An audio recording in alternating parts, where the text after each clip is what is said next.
जब भी दुनिया के सबसे क्रूर तानाशाहों का जिक्र होता है तो उसमें सबसे पहला नाम जर्मनी के तानाशाह एडोल्फ हिटलर का ही आता है। तो एक सवाल आपके जहन में ज़रूर आता होगा कि हिटलर जैसा तानाशाह जर्मनी में लाखों युवा दिलों की धड़कन कैसे बन जाता है और कैसे एक आम आदमी इतनी बड़ी पार्टी बना लेता है। तो आज के इस वीडियो में मैं आपको बताता हूँ कि कैसे एक मामूली सा आदमी दुनिया का सबसे क्रूर तानाशाह बन जाता है, जिसकी वजह से लाखों लोगों को अपनी जान गंवानी पड़ती है और इसी के साथ जर्मन जैसे देश की आर्थिक स्थितियां खराब हो जाती हैं और इसी के साथ यही इंसान दूसरे विश्व युद्ध को जन्म देता है, जिसकी वजह से एक बार फिर से दुनिया को एक विश्व युद्ध का सामना करना पड़ता है। तो आइए इस कहानी को हम विस्तार से समझने की कोशिश करते हैं। एंड वीडियो स्टार्ट करने से पहले मैं आपको बता दूं कि अगर अभी तक आपने इस वीडियो को लाइक नहीं किया तो लाइक करना, कमेंट करना, शेयर करना है, चैनल को सब्सक्राइब करके बेल आइकन को ऑन कर लेना, क्योंकि मैं आपके लिए रोजाना ऐसी वीडियो लाता रहता हूं। इस कहानी की शुरुआत होती है 20 अप्रैल 1889 को और यही वो दिन होता है जब एडोल्फ हिटलर का जन्म ऑस्ट्रिया के बान में होता है। जब हिटलर 17 साल का होता है तो उसके पिता की मृत्यु हो जाती है और पिता की मृत्यु के बाद हिटलर ऑस्ट्रिया से वियना आ जाता है। हिटलर आर्ट स्कूल में एडमिशन लेना चाहता था पर उसे एडमिशन नहीं मिलता है, जिसकी वजह से वो पोस्ट कार्डों पर तस्वीरें बनाने का काम करने लगता है। अब साल आ जाता है 1914 और प्रथम विश्व युद्ध छिड़ चुका होता है। यही वो समय होता है जब हिटलर की लाइफ में एक टर्निंग पॉइंट आता है और हिटलर आर्मी में शामिल हो जाता है और वह फ्रांस में कई सारी लड़ाइयाँ लड़ता है। एक लड़ाई के दौरान हिटलर बुरी तरीके से जख्मी भी हो जाता है, जिसके कारण उसे हॉस्पिटल में एडमिट रहना पड़ता है। जब 1918 में युद्ध खत्म होता है तो हिटलर को जर्मनी की हार का बहुत दुख होता है। इसी के साथ जब 28 जून 1919 को फर्स्ट वर्ल्ड वॉर का अंत होता है, उसके बाद अलाइड पावर्स जर्मनी से एक ट्रीटी पर साइन करवाते हैं जिसको ट्रीटी ऑफ वर्साइलेस का नाम दिया जाता है। इस संधि के तहत जर्मनी पर बहुत भारी सैंक्शंस लगाए जाते हैं और जर्मनी के कुछ हिस्से पोलैंड और फ्रांस को दे दिए जाते हैं।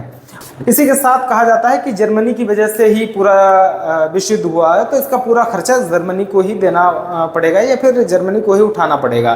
तो इसको लेकर जर्मनी पर और सारे सैंक्शंस लगाए जाते हैं। इसके साथ ही जर्मनी की जो सेना होती है उसको लिमिट में कर दिया जाता है, मतलब कि सीमित कर दिया जाता है, जिसके तहत जर्मनी को भारी तोपें, वायुसेना, टैंक जैसी चीज़ें रखने की इजाज़त नहीं दी जाती है। तो यही सब कारण होते हैं। ट्रीटी ऑफ वर्साइलेस को लेकर मैं एक अलग से वीडियो बना दूंगा, क्योंकि उस टॉपिक को इसी वीडियो में कवर करना थोड़ा सा इम्पॉसिबल है। एंड वापस आते हैं टॉपिक पे, बताते हैं आपको। अब साल होता है 1918 और 1918 में ही हिटलर एक पार्टी बनाता है जिसका नाम रखता है नाजी पार्टी। और इस पार्टी में वो लोग भरे पड़े होते हैं जिनके अंदर देश प्रेम कूट कूट के भरा गया होता है।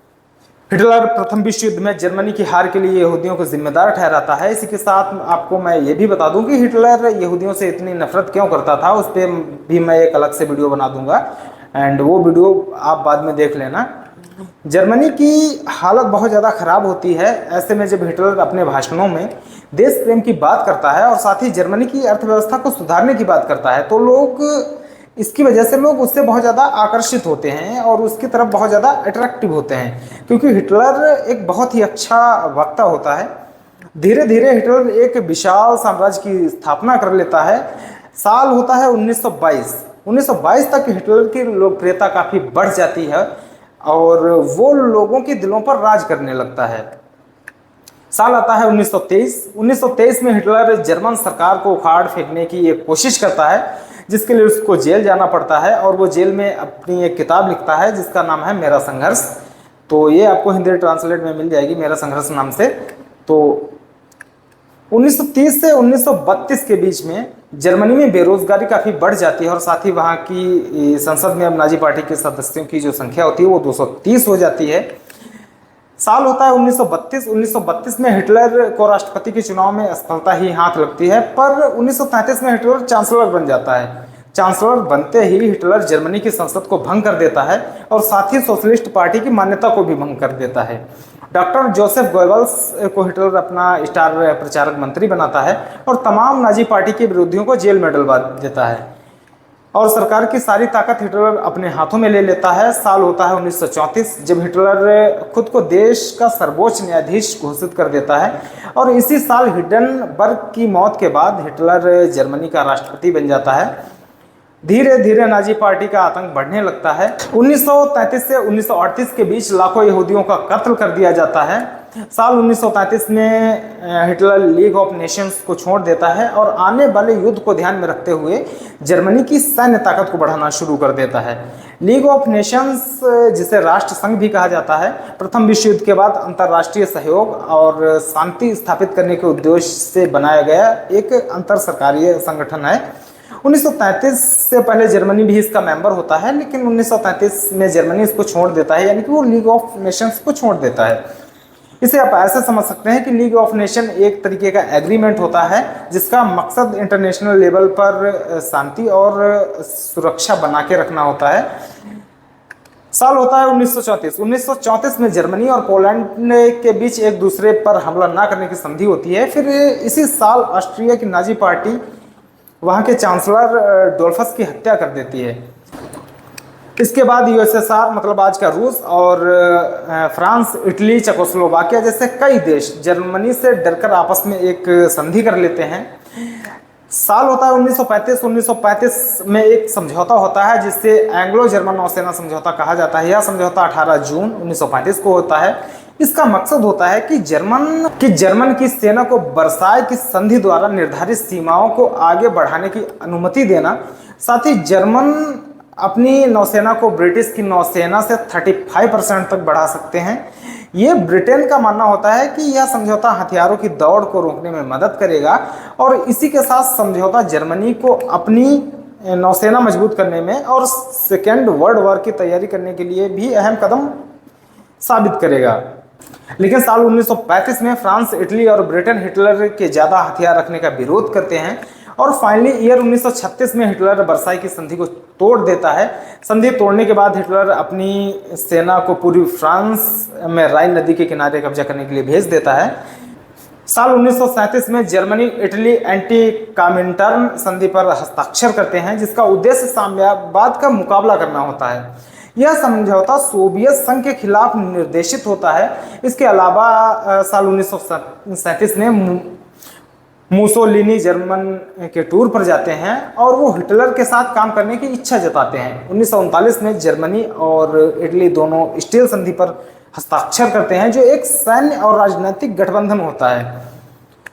साल 1940 में जर्मनी, इटली और जापान त्रिपक्षीय संधि पर हस्ताक्षर करते हैं जो सेकेंड वर्ल्ड वॉर के दौरान ध्रुवीय शक्तियों का एक महत्वपूर्ण हिस्सा होता है। वापस आते हैं 1938 में। इसी साल हिटलर ऑस्ट्रिया पर कब्जा कर लेता है। इसके बाद हिटलर ने चेकोस्लोवाकिया के उन हिस्सों पर कब्जा करने की इच्छा जताई जहां पर जर्मन लोगों की आबादी ज़्यादा थी, या फिर आप बोल सकते हैं जर्मन लोगों की संख्या जिन हिस्सों पर ज़्यादा थी वहां पर हिटलर उनको कब्जा करने की, उन क्षेत्रों को कब्जा करने की कोशिश करता है। ब्रिटेन, फ्रांस, इटली ने हिटलर को संतुष्ट करने के लिए म्यूनिक समझौते पर चेकोस्लोवाकिया को मजबूर किया कि वह अपने जर्मन आबादी वाले जो इलाके हैं उन्हें हिटलर को सौंप दे। साल होता है 1939। 1939 में हिटलर ऑस्ट्रिया और चेकोस्लोवाकिया के कई हिस्सों पर कब्जा कर लेता है। दो मुल्क जीतने के बाद हिटलर के हौसले और ज़्यादा बुलंद हो जाते हैं। अब बारी होती है एक और पड़ोसी देश की, यानी कि पोलैंड की। असल में प्रथम विश्व युद्ध में जर्मनी की हार जब होती है तब उसके कुछ हिस्से पोलैंड को दे दिए जाते हैं। मैं ऑलरेडी आपको बता चुका हूँ, जैसे कि पश्चिमी प्राशिया, उत्तरी सिलेसिया। 1 सितंबर 1939 को जर्मनी की सेना पोलैंड पर हमला कर देती है। यहाँ पर जर्मन सेना एक चाल चलती है। 31 अगस्त की रात को जर्मनी की सेना पोलैंड की सेना की वर्दी पहनकर जर्मन में ही घुसपैठ करने लगती है और एक रेडियो स्टेशन पर कब्जा कर लेती है और वहां से जर्मन के खिलाफ एक मैसेज का अनाउंसमेंट किया जाता है। ये हिटलर की एक चाल होती है।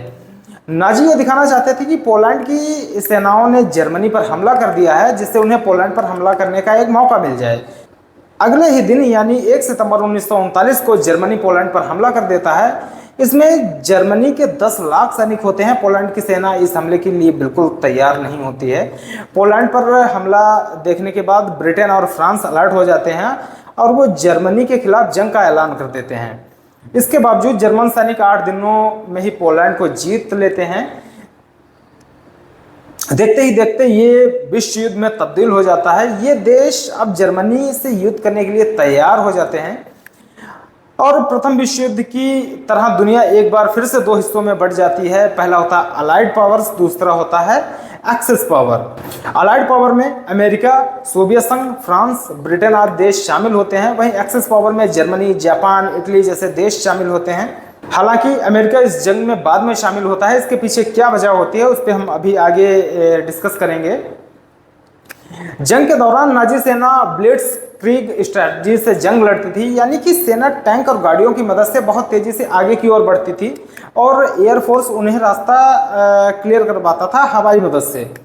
तो दुश्मन जब तक संभल पाता तब तक वो लोग राजधानी पर कब्जा कर लेते थे। कुछ डॉक्यूमेंट्स में दावा किया गया कि जर्मन सैनिकों को राशन के साथ एक पार्विटीन नाम की एक ड्रग्स भी दी जाती थी, जिससे थकान नहीं होती थी, नींद नहीं आती थी, भूख और प्यास भी मर जाती थी। आर्मी पूरे 3 या 4 दिनों तक बिना रुके जंग लड़ सकती थी। इस दौरान हिटलर यहूदियों पर भी खूब कहर ढाता था। हिटलर अपनी पूरी जिंदगी प्रथम विश्व युद्ध में जर्मनी की हार के लिए यहूदियों को ही जिम्मेदार मानता रहता है। एक तरफ हिटलर यहूदियों को मौत के घाट उतार रहा होता है, दूसरी तरफ वह मित्र देशों के ऊपर भी चढ़ाई करने लगता है और उसकी दो गलतियों ने जंग का पूरी तरीके से रुख बदल कर रख दिया था। जून 1941 में जर्मनी सोवियत संघ पर चढ़ाई कर देता है। हिटलर रूस पर हमला क्यों करता है? इसकी मेन वजह यह होती है कि जर्मनी की जनसंख्या को देखते हुए पूर्वी में जमीन कम पड़ रही थी और साथ में रूस के पास बहुत सारे नेचुरल रिसोर्सेस होते हैं और वहाँ पे अनाज व प्राकृतिक भंडार भी होते हैं। और इसी के साथ रूस मतलब कि सोवियत संघ तब का एक कम्युनिस्ट देश होता है हिटलर, और उसकी पार्टी कम्युनिस्ट के घोर विरोधी होते हैं। 1939 में जर्मनी और रूस के बीच एक समझौता होता है कि वो एक दूसरे पर हमला नहीं करेंगे, लेकिन हिटलर इसे केवल एक रणनीति की तरह इस्तेमाल करता है और मौका मिलते ही रूस पर अटैक कर देता है। जब रूस पर हमला करते हैं तो इसमें 30 लाख सैनिक शामिल होते हैं। इस हमले में इटली, ऑस्ट्रिया, रोमानिया और फिनलैंड ये सारे देश जर्मनी का साथ देते हैं। नाजी सेना सैकड़ों मील अंदर घुसने में कामयाब तो हो जाती है, वो मॉस्को के करीब पहुंच जाते हैं, लेकिन सोवियत संघ की ठंड जर्मन सैनिकों की सबसे बड़ी दुश्मन साबित होती है।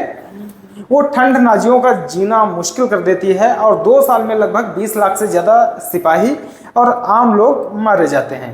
जवानों को खाना और गोला बारूद मिलना भी मुश्किल हो जाता है।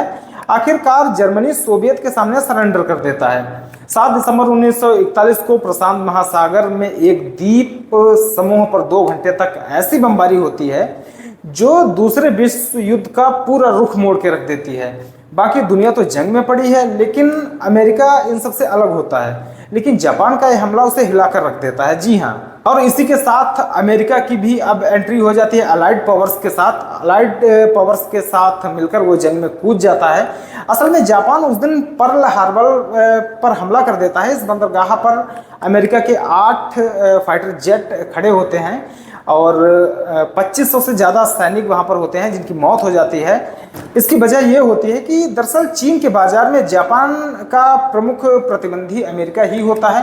पर्ल हार्बर पर हमला करने के बाद जापान पूरी सप्लाई के नियंत्रण पर कब्जा करना चाहता था, लेकिन जापान को यह हमला उल्टा पड़ जाता है और इसी के साथ अमेरिका एक्सिस पावर के साथ जंग में उतरने का ऐलान कर देता है।